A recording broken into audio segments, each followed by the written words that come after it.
Euh, je m'excuse une fois de plus. Nous avons été coupés pour une raison de capacité. Donc, j'étais en train de dire que le stérilet dont je suis en train de finir le dessin porte des charges de cuivre. Et je vais mettre un symbole qui peut-être ne sera pas compris de tout le monde, mais au moins pour ceux qui auraient fait un peu de chimie, ils comprendront. Et puis, je vais expliquer pour que tout le monde puisse comprendre, de nos mamans, nos tantines qui sont au village, qui peuvent avoir quand même la connexion Internet via un smartphone et avoir cette vidéo que je conseille d'ailleurs de partager avec tout le monde, avec toute la famille. Donc, le stérilet va se présenter comme ça. Donc, il se présente comme ça avec ici, nous avons le corps du stérilet qui monte là et vous avez les bras. Donc, c'est en forme de T.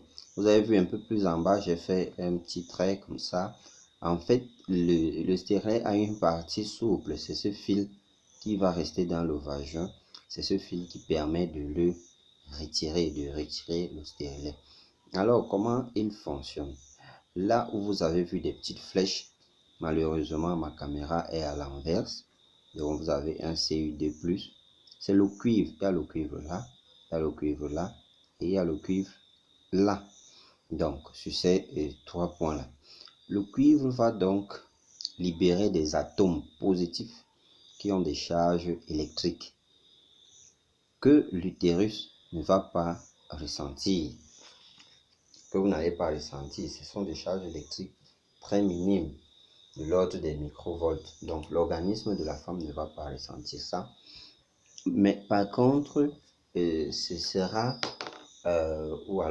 les spermatozoïdes qui, en arrivant dans le tractus utérin, seront électrocutés. En fait, c'est le principe du stérilet au cuivre. C'est des sortes de tasers, mais à la différence que ces électrocutions sont spermicides, c'est-à-dire tuent le spermatozoïde, empêchant ainsi le spermatozoïde d'évoluer dans les trompes pour aller féconder l'ovule. Ça, c'est le principe de fonctionnement du stérilet au cuivre. Donc, dans la cinquième méthode dans la cinquième méthode préventive artificielle. Donc, quel est le préalable pour sa mise en œuvre? Déjà, il faut souligner que on va l'implanter, pas l'implanter, on va le déposer dans l'utérus. Certains vont se demander, est-ce que ça fait mal? Est-ce que on va y arriver? Le préalable donc pour un stérilet au cuivre, c'est de faire un prélèvement. Parce que dans le cas du cuivre, c'est quand même un métal. Et si jamais dans le vagin de la femme, il y a des chlamydia ou une infection à chlamydia ou gonorrhée, le stérilet peut l'emporter dans l'utérus et ça peut causer des infections génitales hautes et même parfois systémiques dans le cas des chlamydia qui peut être fatal pour la santé de la femme. Alors le préalable, c'est de faire un prélèvement, faire une culture bactérienne pour faire une investigation et voir si la femme a un tractus vaginal ou alors le vagin qui n'a pas ces microbes. Dès qu'il n'y a pas ça, on peut mettre le stérilet. Quels sont les avantages du stérilet au cuivre? L'avantage du stérilet au cuivre, c'est que il est de longue action, de longue durée d'action. Il est local, c'est-à-dire qu'il n'agit que dans l'utérus. Il n'interfère pas avec votre glycémie, il n'interfère pas avec votre cycle menstruel, il n'interfère pas avec aucun des métabolismes mis en jeu dans votre système. C'est-à-dire que aucun problème de fonctionnement dans votre alimentation. Ça n'interfère pas dans comment est-ce que votre corps assimile les nutriments qu'il absorbe de par la digestion. Différemment du sterlet à la progestérone, contrairement au sterlet à la progestérone, qui va agir en quelque sorte sur l'organisme d'un point de vue systémique. Parce que vous allez voir que dans le cas des stérilets, permettez qu'on revienne un peu plus haut. Dans le cas des stérilets à progestérone, la formation de microkystes et parfois même des kystes de taille considérable. Or, dans le cas du stérilet au cuivre, nous n'avons pas tous ces désagréments. Et quel est l'inconvénient ou alors quelles sont les conséquences, quel est le côté désavantageux du stérilet? Et avant d'arriver sur le côté désavantageux, l'autre avantage c'est que le stérilet n'agissant pas sur le cycle hormonal, le stérilet au cuivre, il faut préciser, n'agissant pas sur le cycle, sur les cycles hormonaux, sur le cycle menstruel, dès qu'il est retiré du tractus utérin, dès qu'on l'a retiré par au petit filament que je vous ai montré tout à l'heure, donc on va mettre dans le on va envoyer un spéculum dans le vagin, on va ouvrir, on pince juste le fil là et on le retire. C'est un petit passage. Parfois, ça va faire un peu mal parce que c'est encore étranger, mais c'est très rapide en 30 secondes. La même manière que sa mise en place. Pour mettre cela en place, parfois chez certaines femmes, on va vous donner un peu du fluoro, sinon c'est le Spasfon. Vous permettez que je donne le nom. C'est du Spasfon. On va donner un Spasfon sublingual donc sur la langue pour permettre que le col de l'utérus se dilate, parce qu'il est souvent bien fermé, qu'il s'ouvre un peu et permettre le rendre souple et permettre la mise en place, que ce soit dans un sens comme dans l'autre. On va donner à la femme qui a son stérilet ou qui veut se faire déposer un stérilet ce Spasfon. Donc on va tirer par le petit fil et il va sortir. Donc je disais donc avant d'arriver aux inconvénients du stérilet, je disais que l'autre avantage c'est que dès qu'il est enlevé, la femme peut concevoir directement parce que on aura enlevé cette petite électricité qui tuait les spermatozoïdes lors du passage, et à peine on a enlevé que la femme est aussi capable de concevoir. Ça c'est aussi l'un des avantages. L'inconvénient, le premier inconvénient, c'est que il y a, dans le cas où les préalables ne sont pas remplis, il peut avoir des cas d'infection génitale haute. Mais quand tout est réuni à l'avance, ça ne peut pas survenir. L'autre inconvénient, c'est celui de la période des menstrues, c'est-à-dire la période où la femme doit saigner. Vous vous souvenez quand je vous parlais de l'intérieur de l'utérus, qu'il y a un moment pendant le cycle de la femme où l'utérus a comme voilà, la serviette, vous voyez vos serviettes, donc vous essuyez avec, vous voyez les petits filaments là, c'est comme ça que ces petits filaments se forment donc dans l'utérus de la femme quand la période où l'œuf doit venir passer dans l'utérus arrive. Il se forme donc beaucoup de petits filaments avec le sang dedans. C'est quand ces filaments éclatent donc qui libèrent le sang que vous voyez souvent sur vos serviettes hygiéniques. Alors, ça veut dire qu'il y a des petites blessures, s'il faut le dire, c'est des petites blessures, on appelle encore un peu plus professionnellement des petites lésions. Donc, il y a des petites blessures dans votre utérus. Alors, puisqu'on a un corps étranger qui est là, il faut savoir qu'il est indolore. Vous ne le percevez pas. Mais, puisqu'il est là, il va étouffer ces petites blessures. Ceci va provoquer dans certains cas des longs saignements, des saignements avec du sang un peu rouge vif, parce que parfois ça peut étouffer ces petites blessures.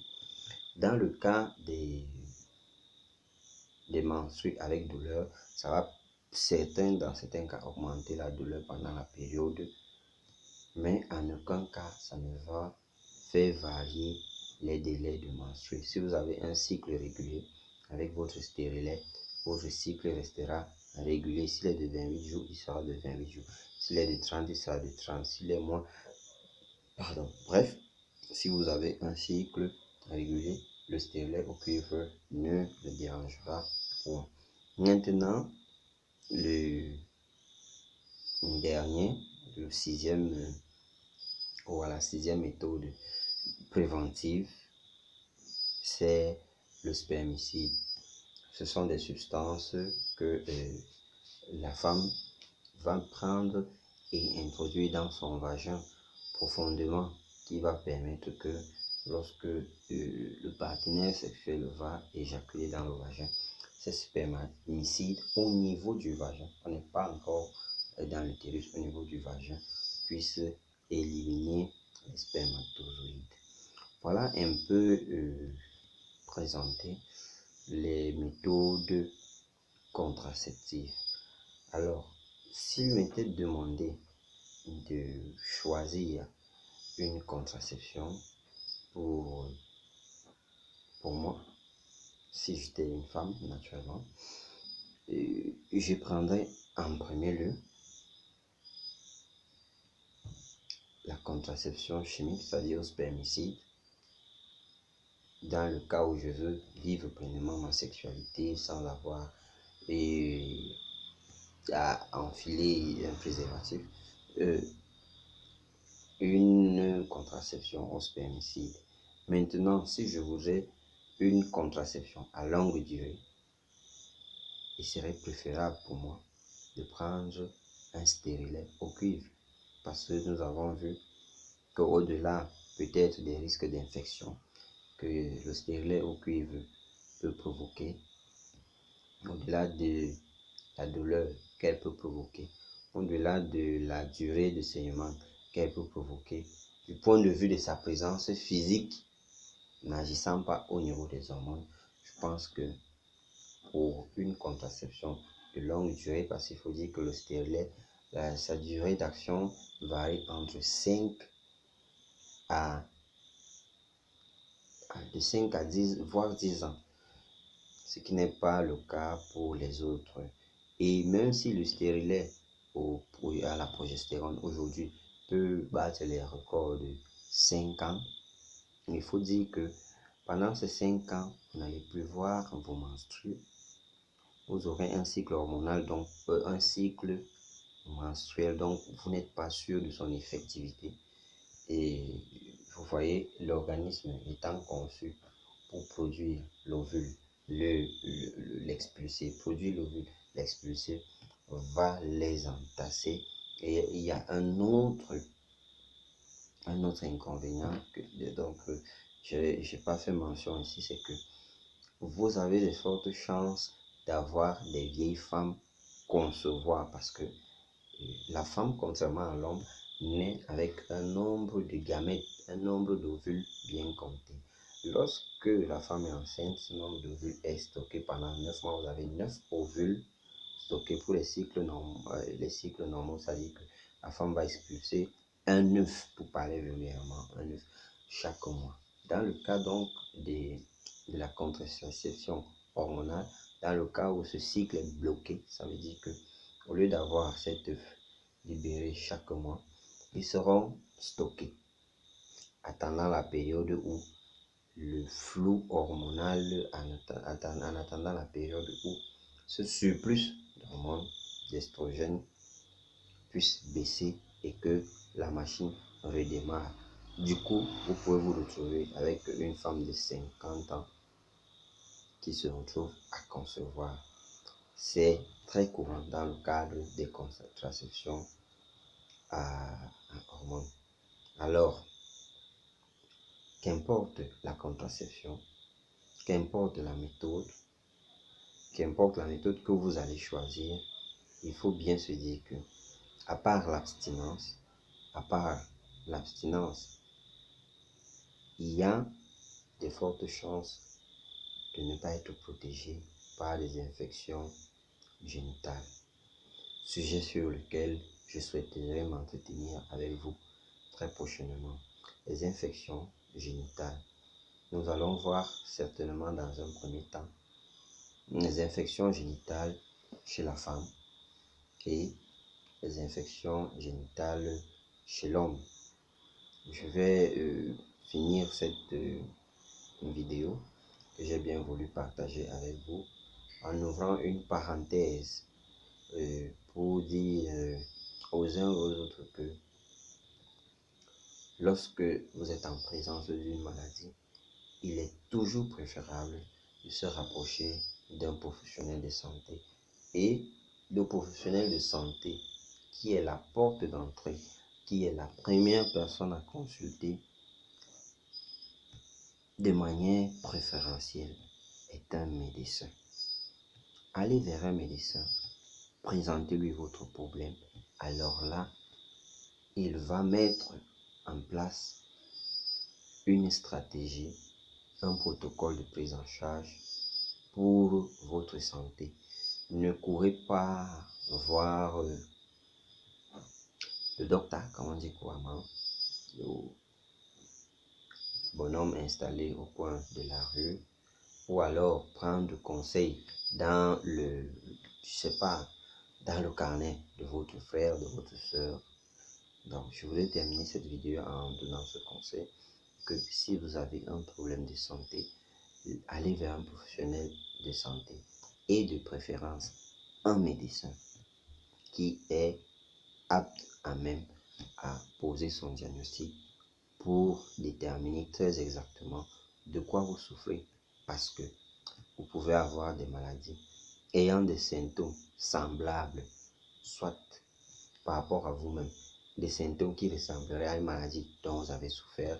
Ne prenez pas votre vieux carnet pour foncer à la pharmacie avec ça, ou alors n'allez pas acheter les médicaments qu'on vous avez prescrits. Rapprochez-vous d'un médecin. À défaut d'un médecin, vous pouvez rencontrer un infirmier. Vous pouvez aussi rencontrer un pharmacien qui pourra vous orienter, vous donner des conseils pour votre santé. Alors, c'est sur cette note de conseil que je voudrais finir cette vidéo en nous donnant rendez-vous à la prochaine vidéo. Et par la même occasion, je vous prie d'appuyer sur le point, le petit mot en rouge qui s'affiche, s'abonner, appuyez sur s'abonner et ensuite sur la petite cloche de notification pour que lors de ma prochaine diffusion, dès que la vidéo sera en ligne, que vous puissiez partager. Nous allons prendre très prochainement le temps de faire des vidéos en ligne. Cela nous permettra parfois d'échanger. Là, vous pourrez me poser des questions et je pourrai répondre. Je sais que peut-être pour ceux qui n'ont pas vu ma première vidéo, ils ont le nom de ma chaîne. C'est mon nom, je suis le docteur Mbédé. Je suis docteur en pharmacie et de nationalité camerounaise. Alors, chers internautes, chers followers, je vous souhaite bien le bonsoir et retrouvons-nous très prochainement. Portez-vous bien.